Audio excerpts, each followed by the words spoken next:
I'm Graham. Welcome back to the channel.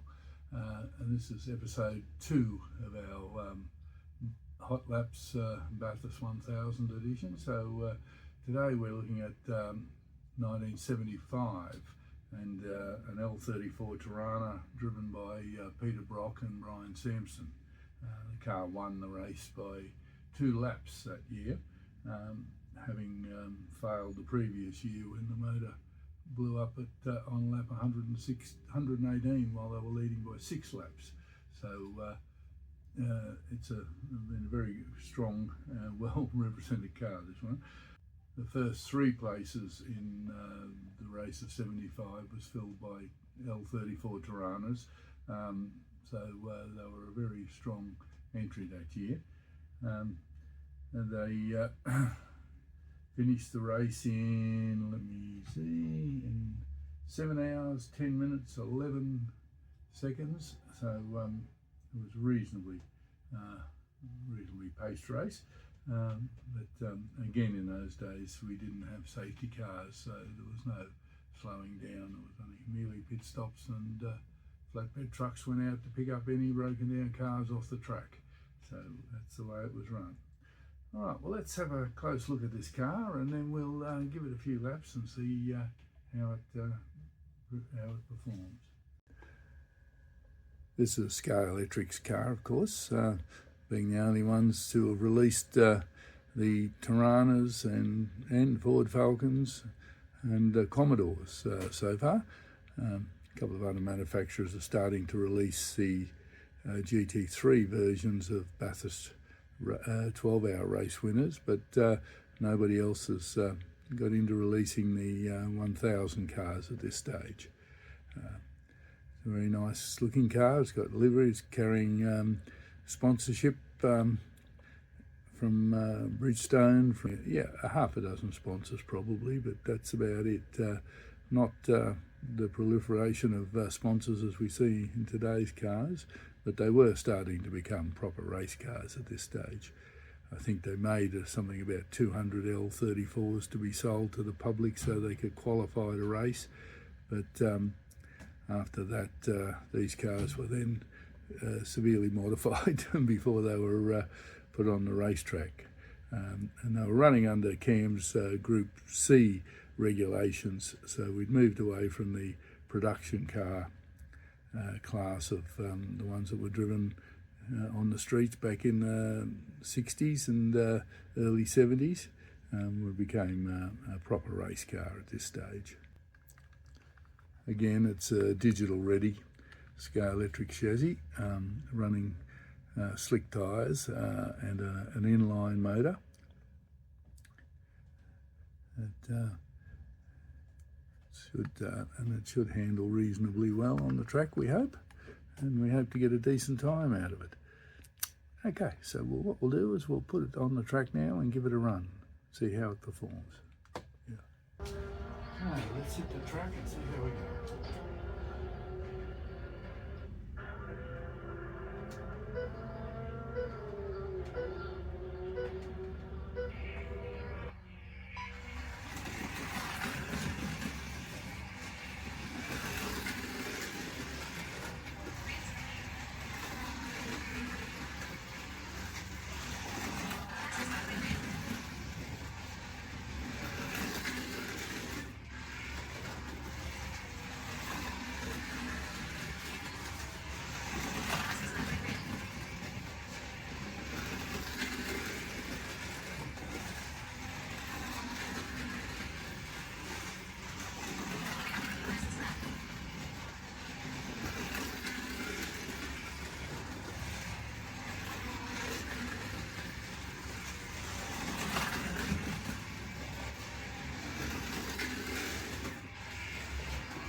Oh, there we are. That was an interesting few laps running there. It was a little tailier and a little more unstable than I expected it to be, but it did produce a decent time.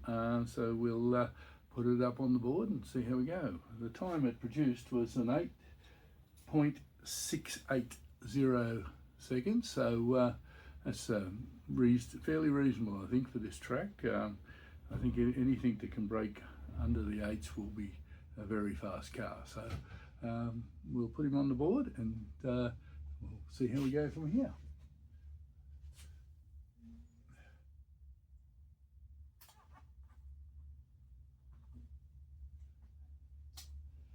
Right, well, thank you for watching if you've got this far, and if you like this sort of comment, please like, subscribe and comment, and watch out for episode 3, which will be up in a couple of days.